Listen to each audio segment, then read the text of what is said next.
ஆரம்ப காலத்தில் ஒரு குரு, அப்போ ஒரு சீடன் இருந்தான். அது வேடிக்கையான குரு, வேடிக்கையான சீடன். ஒரு ஆசிரமம். ஒரு நாள் ஒருத்தன் அவசரமாக அந்த குருவை தேடி வந்திருக்கிறான். என்ன விஷயம்னு விசாரித்தார் குரு. உங்கள் சீடர் என்னை அடிச்சுட்டார் அப்படின்னு புகார் பண்ணானா அந்த ஆள்.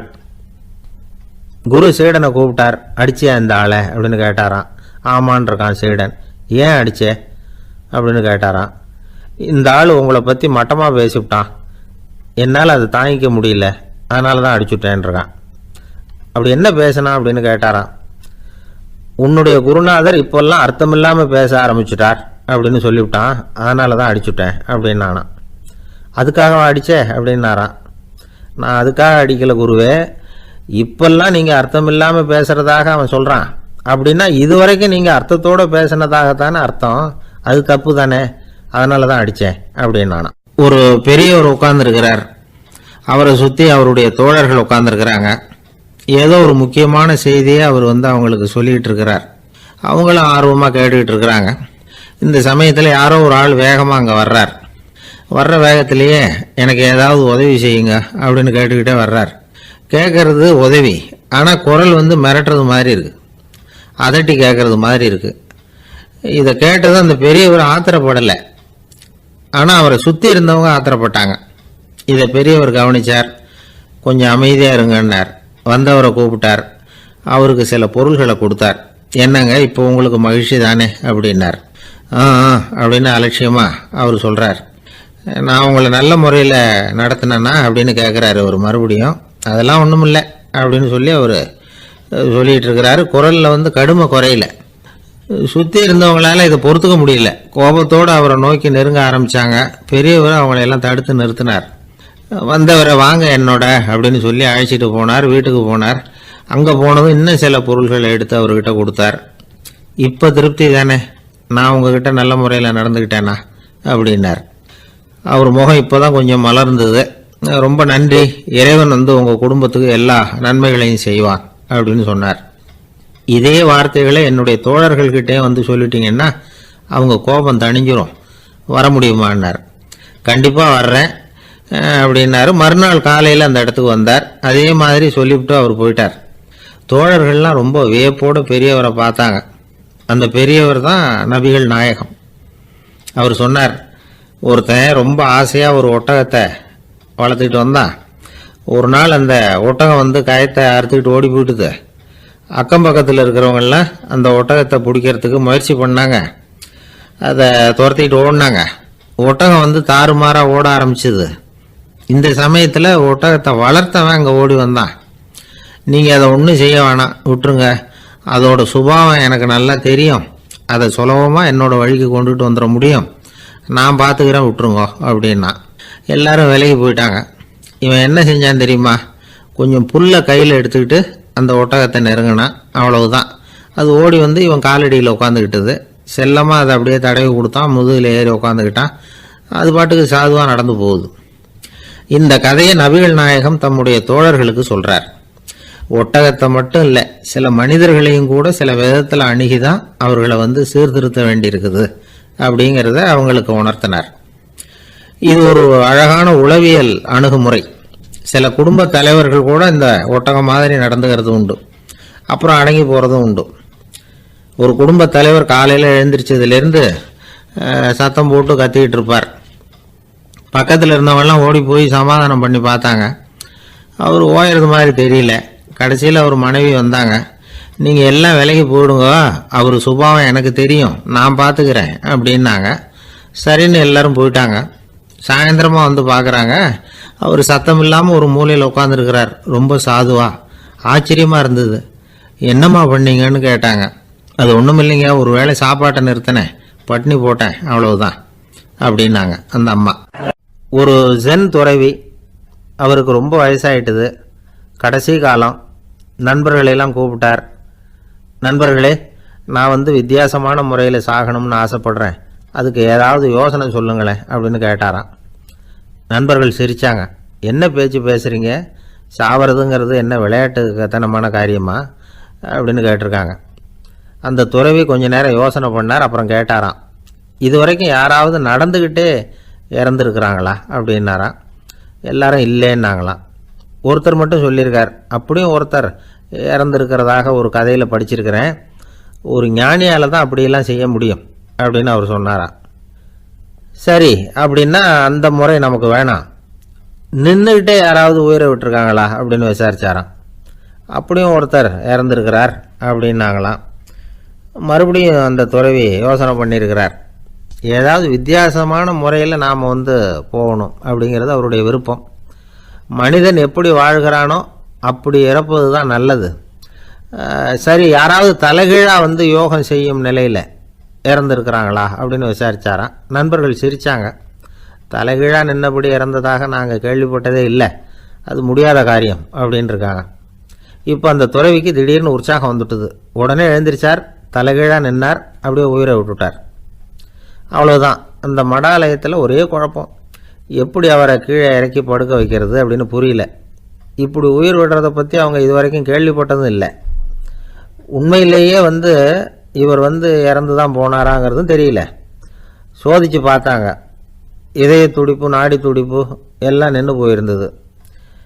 இவர் எப்போவும் இப்படி தான், என்ன பண்ணுறது இப்போது அப்படின்னு சொல்லி எல்லாரும் குழம்பிக்கிட்டு இருக்கிற சமயத்தில் ஒரு பெரியவர் யோசனை சொன்னார்.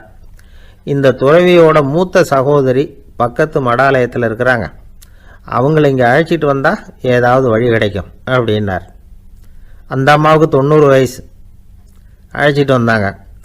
ஒரு குச்சியை ஊன்றிக்கிட்டு அப்படியே மெதுவாக நடந்து வந்தாங்க. தம்பி தலைகீழாக நின்று உயிர் விட்டு இறக்கிறத பார்த்தாங்க. தம்பின்னு கூப்பிட்டு பார்த்தாங்க, ஒன்றும் காணோம். உடனே என்ன பண்ணாங்க, தன்னுடைய கைத்தடியால் தம்பியோட உடலை ஒரு தட்டு தட்டினாங்க.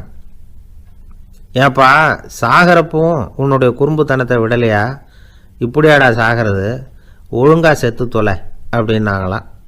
அவ்வளவுதான். உடனே அந்த துறவி திரும்பி நேராக நின்னார். அக்கா கோவப்படாத, நான் ஒழுங்காக சாகிறேன், எப்படி செத்தா என்ன, எல்லாம் எனக்கு ஒன்று தான் அப்படின்னு சொல்லிவிட்டு அப்படியே தரையில் படுத்து உயிரை விட்டாராம். அதுக்கப்புறம் அந்த அம்மா கோலை கையில் எடுத்துக்கிட்டு அப்படியே திரும்பி கூட பார்க்காம அவங்க பாட்டுக்கு போயிட்டாங்களாம். மரணத்தை ஒரு விளையாட்டாக ஆக்கிய அந்த துறவிக்கு வாழ்க்கையே ஒரு விளையாட்டாக தான் இருந்திருக்குது. எந்த நோக்கமும் இல்லாமல் செயல்படுறதுன்னா என்னங்கிறதும் அவருக்கு தெரிஞ்சிருக்குது. பயனை எதிர்பார்க்காம பணி செய்து வாழ்ந்து மறைந்த மகான் அவர். தம்முடைய தொழிலை விளையாட்டு போல செய்ய தெரிஞ்சவருக்கு வாழ்க்கையே ஒரு விளையாட்டாக மாறிடும். எல்லாமே விளையாட்டாகி விடுகிற போது மரணமும் விளையாட்டாகிவிடும் அப்படிங்கிறது தான் அந்த தத்துவம். ஆனால் அதுக்கு முன்னாடி உங்களுக்குள்ளே இருக்கிற உண்மையான நடிகனை நீங்கள் அடையாளம் கண்டுபிடிக்கணும். நீங்கள் நடிக்க வேண்டியதே இல்லை, நீங்கள் ஏற்கனவே நடிச்சுக்கிட்டு தான் இருக்கிறீங்க. நீங்கள் இந்த உண்மையை தெரிஞ்சுக்கணும், அவ்வளவுதான். இதுதான் ஞானிகளுடைய கருத்து. வாழ்க்கையை சரியாக புரிஞ்சுக்கிட்டால் எல்லாமே நடிப்புங்கிறது புரியும். கல்யாண பத்திரிக்கை அனுப்பியிருந்தேனே, ஏன்டா வரலன்னு கேட்டான் ஒருத்தன்.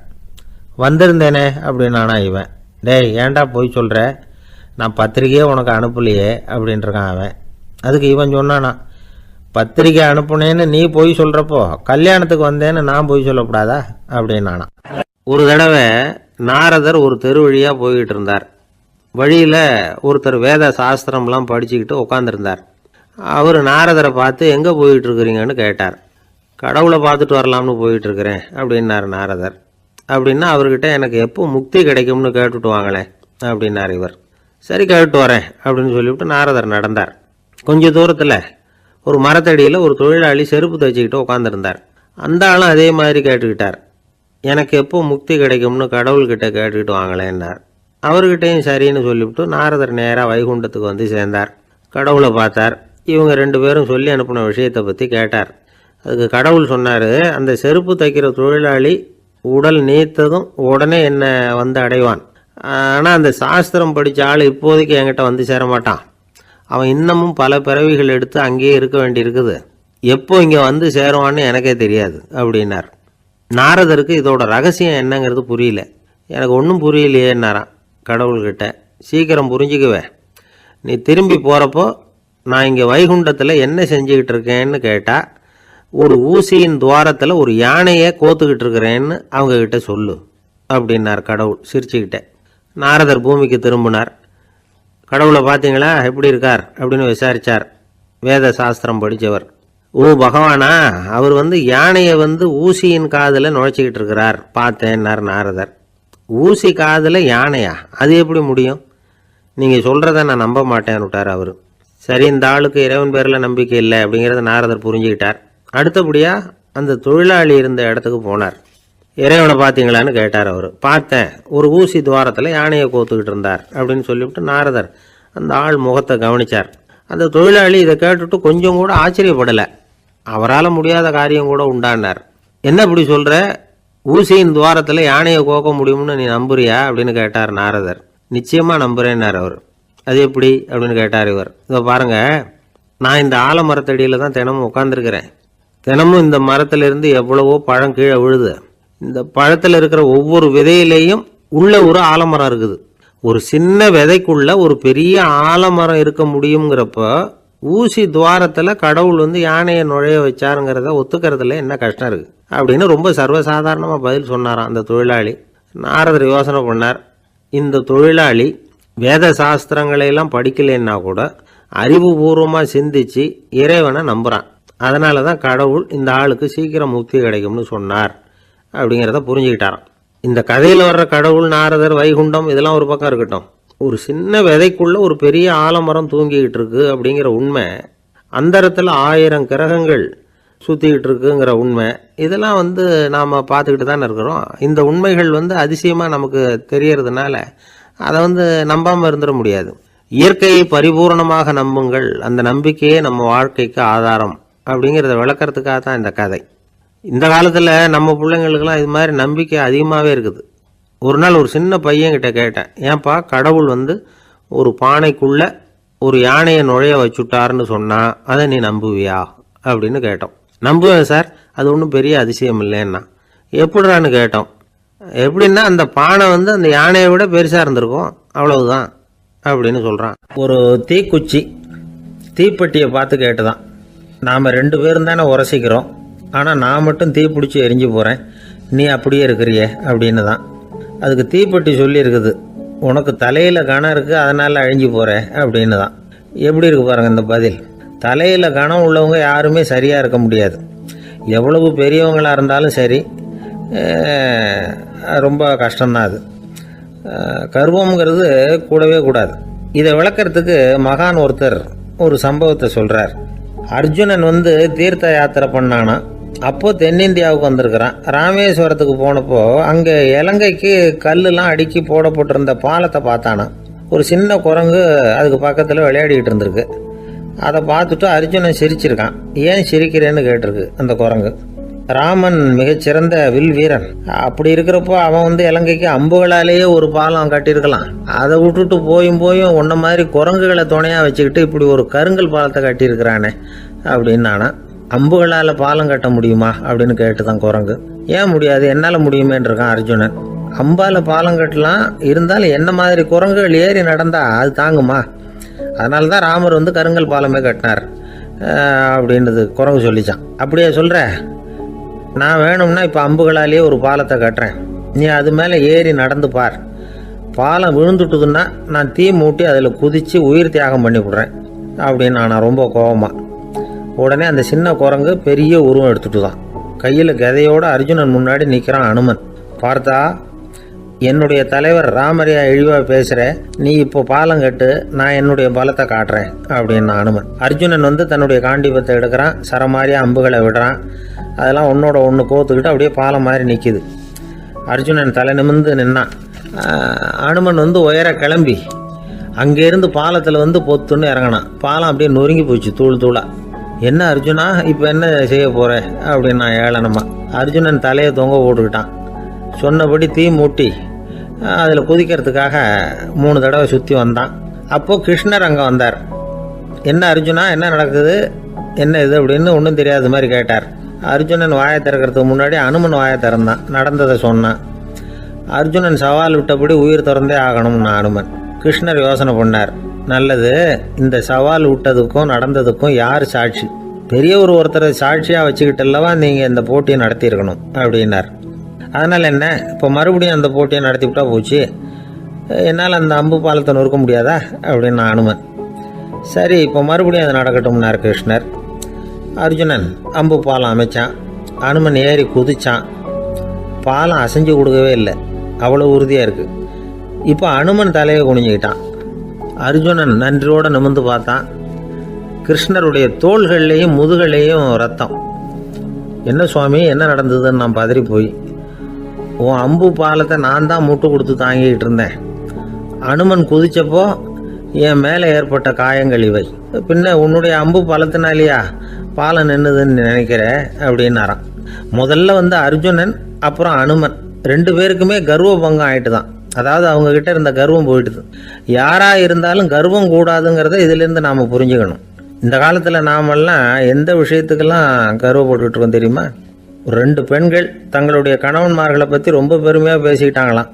அதில் ஒரு அம்மா சொல்லியிருக்கு, என் வீட்டுக்காரர்கிட்ட எந்த சப்ஜெக்ட் கொடுத்தாலும் சரி அந்த விஷயத்தை பற்றி அழகாக 1 மணி நேரம் பேசுவார் அப்படின்னாங்களாம்.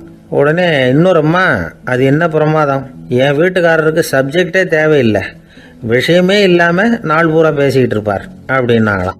ஒரு காடு, நல்ல மரம்லாம் செழிச்சு இருந்தது. அப்படிப்பட்ட காட்டில் ஒரு சாது இருந்தார். அவர் எப்படின்னா எப்பவும் ஒரு மரத்தடியில் உட்காந்துருப்பார்.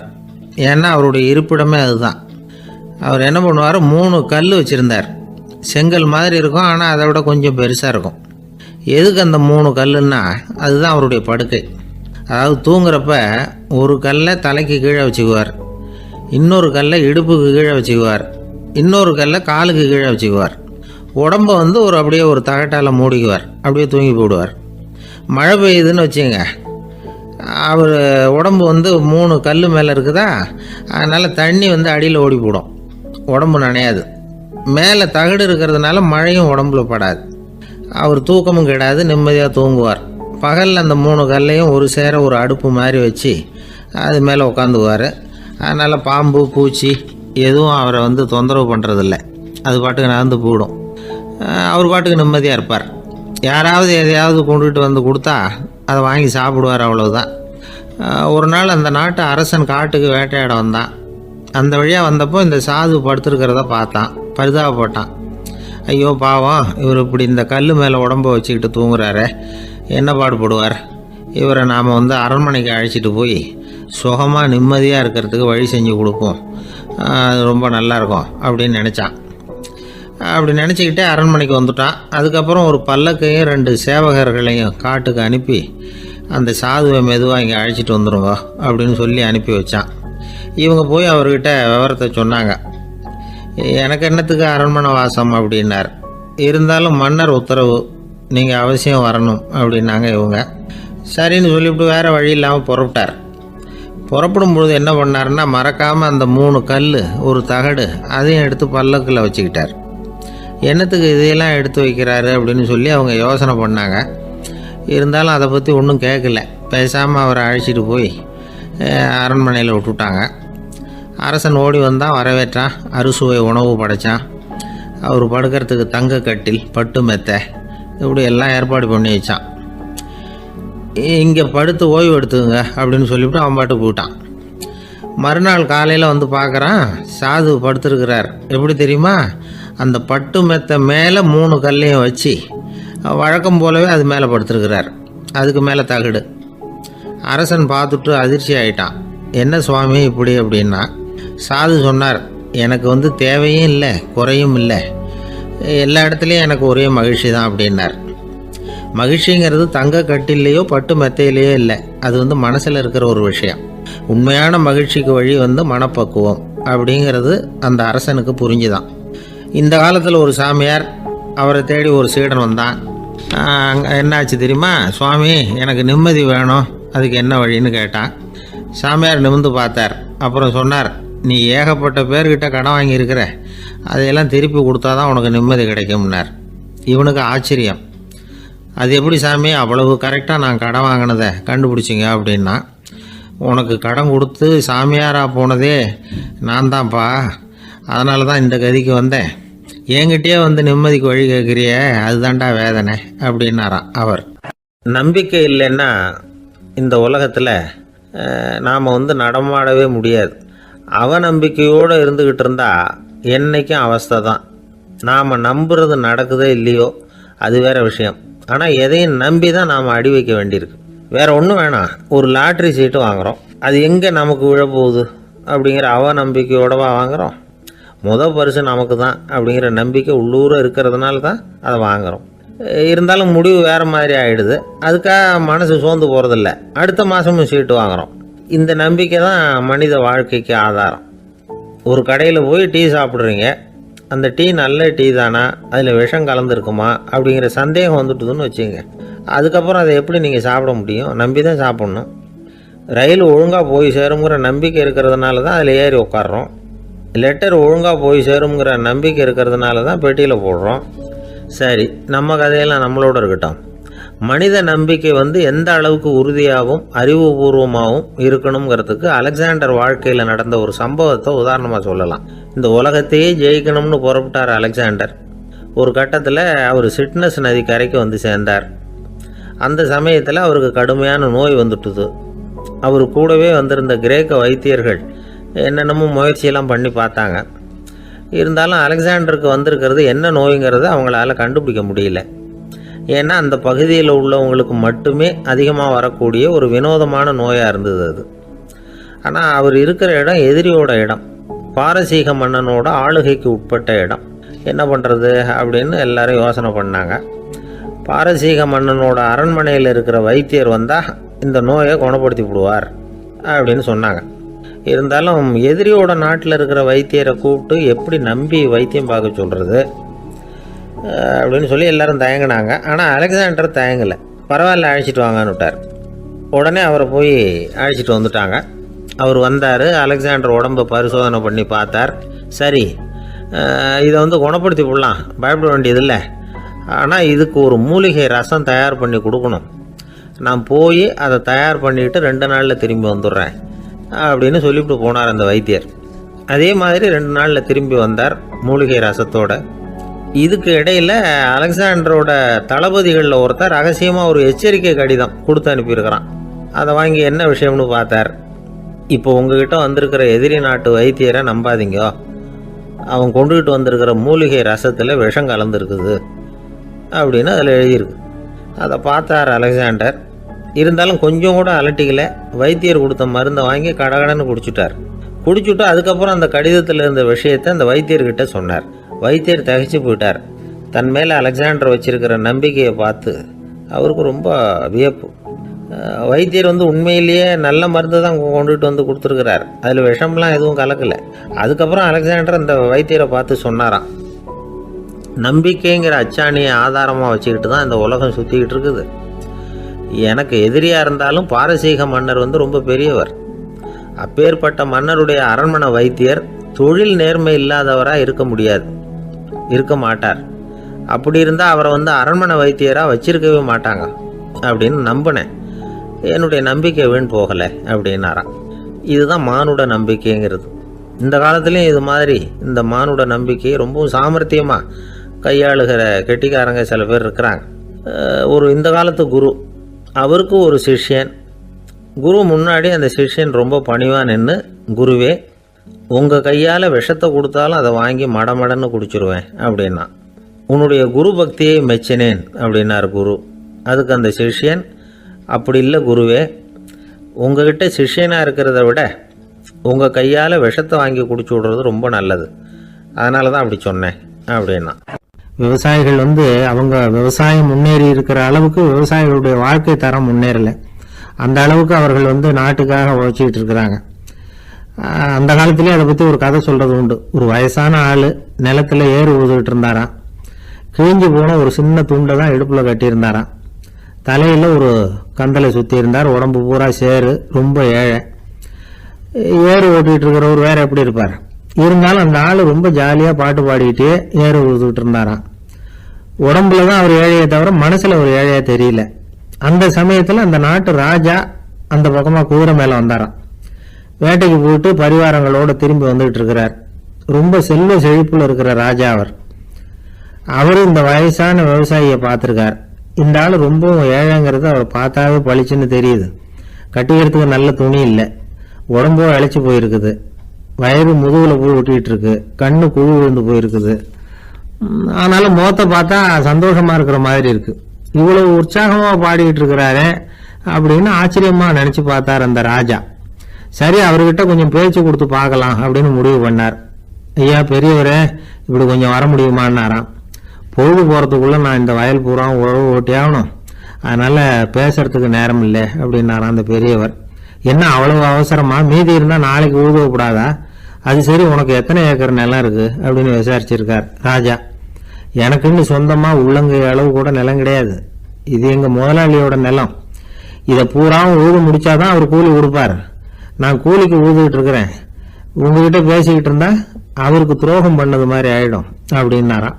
ராஜா குதிரையை விட்டு கீழே இறங்கினார். வரப்புல நடந்து அந்த பெரியவர்கிட்டயே போனாராம். சரி, ஒரு நாள் பூரா உழுதான் உனக்கு எவ்வளவு கூலின்னு கேட்டிருக்கார். 8 அணா கூலி கிடைக்கும்னாராம் அவர். இது ரொம்ப காலத்துக்கு முன்னாடி நடந்த ஒரு சம்பவங்கிறதுனால அப்போ 8 அணா கூலிங்கிறது ரொம்ப பெருசு. இருந்தாலும் அதுவும் அந்த ராஜாவுக்கு பெரிய கூலியா தெரியல. இவ்வளவு தானா, இதை வச்சுக்கிட்டு நீ எப்படி காலம் தள்ளுற அப்படின்னாராம். ஒன்றும் கவலை இல்லை அப்படின்னாராம் அவரு. ராஜாவுக்கு ரொம்ப ஆச்சரியமா போச்சு. 8 அணா கூலி வாங்குற இந்த ஆளு கவலை இல்லாம இருக்கிறார், ஏராளமான வசதியோட இருக்கிறன்னா கவலை இல்லாம வாழ முடியலையே அப்படின்னு நினைச்சு பார்த்திருக்கார். அது சரி, 8 அணாவில் எப்படி குடும்பம் நடத்துற அப்படின்னு கேட்டாராம். எனக்கு கிடைக்கிற 8 அணாவில் 2 அணா குடும்பத்துக்கு செலவழிக்கிறேன், 2 அணா பழைய கடனுக்கு கொடுக்குறேன், 2 அணா தர்மம் செய்யறேன், 2 அணா வட்டிக்கு கொடுக்குறேன், ஒரு குறையும் இல்லைன்னாராம். ராஜாவுக்கு ஒன்றும் புரியல. எனக்கு ஒன்றும் புரியலேன்னு இருக்காரு. ஐயா, எனக்கும் என் மனைவிக்கும் 2 அணா செலவாகுது. வயசான அம்மா அப்பா இருக்கிறாங்க, சின்ன வயசுல என்னை காப்பாத்தினவங்க அவங்க. அந்த கடனுக்கு 2 அணா செலவாகுது, அது பழைய கடன். என் தங்கச்சி ஒருத்தி ஆதரவு இல்லாத நிலைமையில தன்னுடைய மகனோட என் வீட்டில் வந்திருக்கிறா. அவளுக்கும் அவள் மகனுக்கும் 2 அணா செலவு பண்றேன், அது தர்மம். எனக்கு 2 பிள்ளைங்க இருக்கிறாங்க, அவங்களுக்கு 2 அணா செலவு பண்றேன், அது வட்டிக்கு கொடுக்கறது மாதிரி. பிற்காலத்துல அவங்க எங்களை காப்பாத்துவாங்க. அந்த வகையில நான் திருப்தியோட வாழ்ந்துட்டு இருக்கிறேன் அப்படின்னாராம். ராஜாவுக்கு அர்த்தம் புரிய ஆரம்பிச்சுதான். அந்த பெரிய நிலத்தை விலை கொடுத்து வாங்கி அந்த பெரியவருக்கே தானமா கொடுத்துட்டாராம். இப்போ ஊழவருக்கே நிலம் சொந்தமாயிட்டுது. அன்னையிலிருந்து அரசனுக்கும் ஆறுதல் கிடைச்சுதான். இப்படி ஒரு கதை சொல்லுவாங்க. 8 அணா வருமானத்தை வச்சுக்கிட்டு எப்படி காலத்தை தள்ளுறதுன்னு சொல்றதுக்காக இந்த கதையை சொல்றதாக யாரும் தப்பா நினைச்சுக்க கூடாது. கிடைக்கிறத எப்படி பங்கு போடுறார், எப்படி திருப்தியா வாழறார் அப்படிங்கிறது தான் முக்கியம். அது மாதிரி இன்றைக்கு இந்த பொங்கல் திருநாள்ல உழவர்கள் மனசு மகிழ்ச்சியா இருந்ததுன்னா அது எல்லாரும் மகிழ்ச்சியா இருக்கிறது மாதிரி அர்த்தம். அதனால அவர்கள்ட்ட இருந்து நாம பாடம் கத்துக்கணும். சில உழவர்கள் தங்கள் நிலத்துல விளையறத தாங்கள் சாப்பிட மாட்டாங்க, அடுத்தவங்கள்ட்ட வித்துட்டு சந்தையில போய் வேற அரிசி வாங்கிட்டு வந்துதான் இவங்க சாப்பிடுவாங்க. அப்படிப்பட்ட விவசாயிகள்லாம் இது உண்டு. பங்கிடுகிற பண்பை உழவர்கள்ட்ட இருந்து கற்றுக்கொள்ளுங்கள் அப்படிம்பாங்க. ஒரு ஆள் நிம்மதியா மகிழ்ச்சியா இருந்தானா, உங்க நிம்மதிக்கும் மகிழ்ச்சிக்கும் என்ன காரணம்னு கேட்டிருக்காரு இன்னொருத்தர். என்கிட்ட இருந்தது பூராவையும் என் பிள்ளைங்களுக்கு சமமா பங்கு போட்டு கொடுத்துட்டேன், எனக்குன்னு எதுவுமே வச்சுக்கல, அதுதான் நிம்மதிக்கு காரணம்னு இருக்கான். உங்ககிட்ட இருந்தது எவ்வளவு இருந்தது அப்படின்னு கேட்டிருக்காரு அவரு. மொத்தமா ஒரு 50,000 ரூபாய் இருக்கும் அப்படின்னு இருக்கான். அவ்வளவும் பணமாவே இருந்ததா அப்படின்னு கேட்டிருக்காங்க அவங்க. இல்லைங்க, அவ்வளவும் கடன், அதை தான் பிரிச்சு கொடுத்துருக்கான் பிள்ளைங்க கிட்ட அப்படின்னு நானா. அவன் ஒரு பெரிய பியானோ கலைஞர், வியன்னாவில் இருந்தார். ரொம்ப புகழ்பெற்ற இசை கலைஞர் அவர். இங்கிலாந்து மகாராணி விக்டோரியா அவருடைய சங்கீதத்தை கேட்கணும்னு ஆசைப்பட்டாங்க. அவரை அரண்மனைக்கு கூப்பிட்டாங்களாம். பியானோ வாசிக்க சொல்லி கேட்டாங்களாம். இவரும் ரொம்ப பிரமாதமாக வாய்ச்சி காட்டியிருக்கார். உடனே பாராட்டி பரிசுகள்லாம் கொடுத்து அனுப்புனாங்களாம். அந்த இசையை கேட்கறதுல அரசிக்கு ரொம்பவும் ஆர்வம் உண்டு. அதனால அதுக்கப்புறமும் அந்த கலைஞர் அடிக்கடி அரண்மனைக்கு வர வேண்டிய அவசியம் ஏற்பட்டது. ஏன்னா அரசி கூப்பிட ஆரம்பிச்சாங்க. இவர் போகணும், அங்கே இசை நிகழ்ச்சி நடத்தணும். இவர் அங்கே பாடி வாசிக்கிறது உண்டு. ஒரு தடவை மகாராணி அவரை பார்த்து, உங்க நாட்டு தேசிய கீதம் பாடுங்களேன் அப்படின்னு கேட்டாங்களாம்.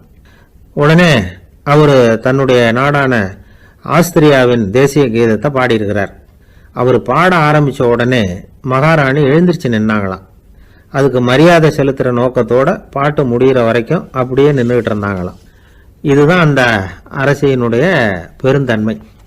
அதாவது நாட்டுப்பற்றுங்கிறது அந்த அளவுக்கு அப்படி இருக்கணும். இப்படி ஒரு அரசியே நம்ம நாட்டு தேசிய கீதத்துக்கு எழுந்திருச்சு நின்று மரியாதை செலுத்துறாங்க அப்படிங்கறத புரிஞ்சுக்கும் பொழுது அந்த முதிய கலைஞரின் மகிழ்ச்சிக்கு அளவே இல்லையாம்.